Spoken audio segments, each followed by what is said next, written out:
Hello and welcome back to another episode of the TV Dinner Guide, the fun-filled family program where I, your host, Carl, eat television dinners and just tell you what I think about them in general. You'll see I'm still in the basement, no real updates with Marcia. She hasn't spoken to me in over a week.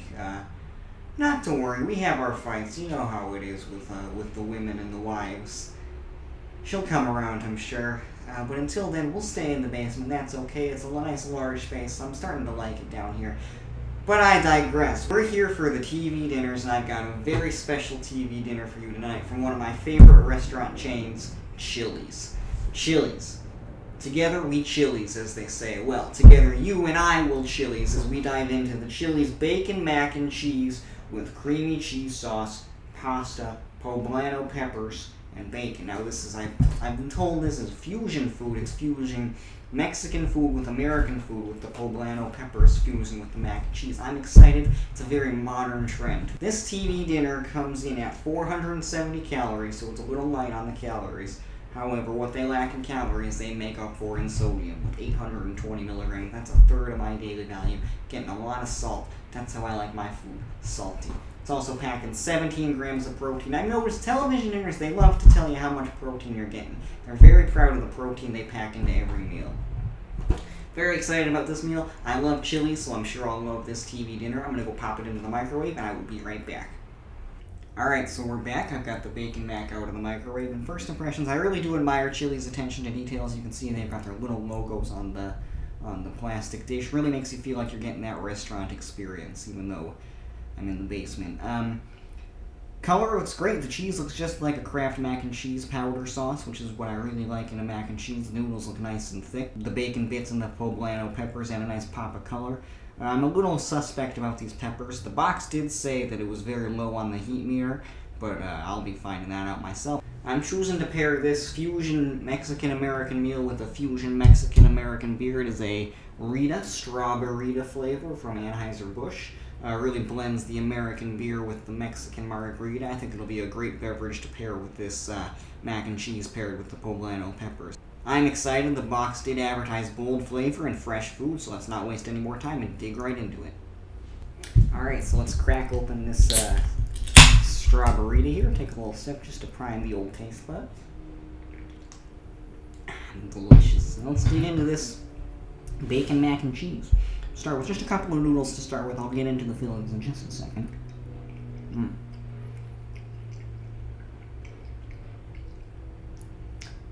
It's pretty good. The noodles have this flaky texture to them. They really do fall apart in your mouth. It's kind of something I've noticed with most of these TV dinners, is a lot of the food has that kind of fall apart, melt in your mouth quality, which is what I really like in good food. Let's try a bite with, this bite's got some of the peppers and bacon in it. Let's see how that goes.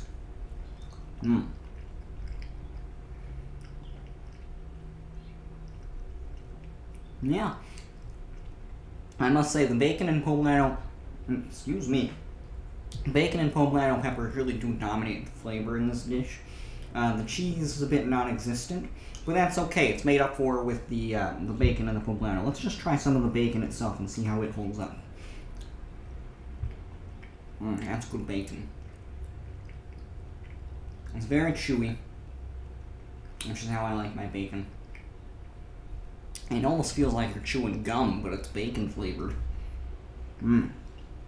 Folks, I can do this all day. This bacon just won't quit. All right, let's put a pause on this and swallow it. Take a sip of the Strawberry,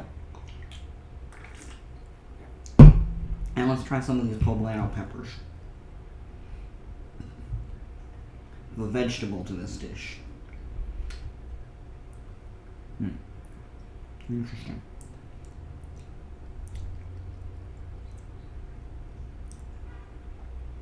I mean, there's not much to say. It's a pepper. A pepper's a pepper. We'll take one more bite and then we'll go into my final thoughts.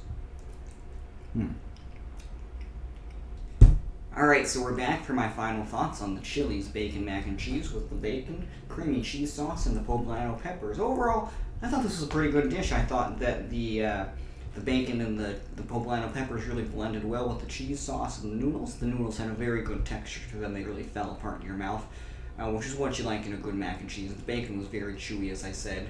while I was eating it, so it really had some staying power, which is really how you can tell it's a good cut of meat. Cheese sauce was a little inconsistent. There were some bites where it was very dominant in the food, and some bites where it kind of just fell to the wayside. But, that's something you just have to come to expect back with mac and cheese. If you don't mix it up well enough, then the sauce is going to be all over the place. That said, while I did enjoy this food, I do take issue with these kinds of TV dinners, just because it's only one dish. It's just the mac and cheese. You don't get any vegetable, you don't get any dessert, there's no creamy mashed potatoes. It makes it hard to actually enjoy. It feels more like a television side dish than a television dinner. So what I would like to see from Chili's going forward is really meals that include more dishes to them, This was good, don't get me wrong, but I would just like to see more out of a TV dinner than just one piece of food, one dish, So with that in mind, I did enjoy the food, but I think they just went too simple with it. So I'm going to go ahead and give this one 4 lazy boys out of 5. Thank you so very much for watching this week's episode of the TV Dinner Guide. I have been your host, Carl. If you did enjoy this week's episode, as always, please leave a like, a comment, a subscription, whatever you're feeling up to this week, and I'll be back next week. No idea what we're doing next week, no idea where I'll be next week. I assume the new normal is going to be the basement, and that's just fine by me. As always, go Browns, and have a good night, folks.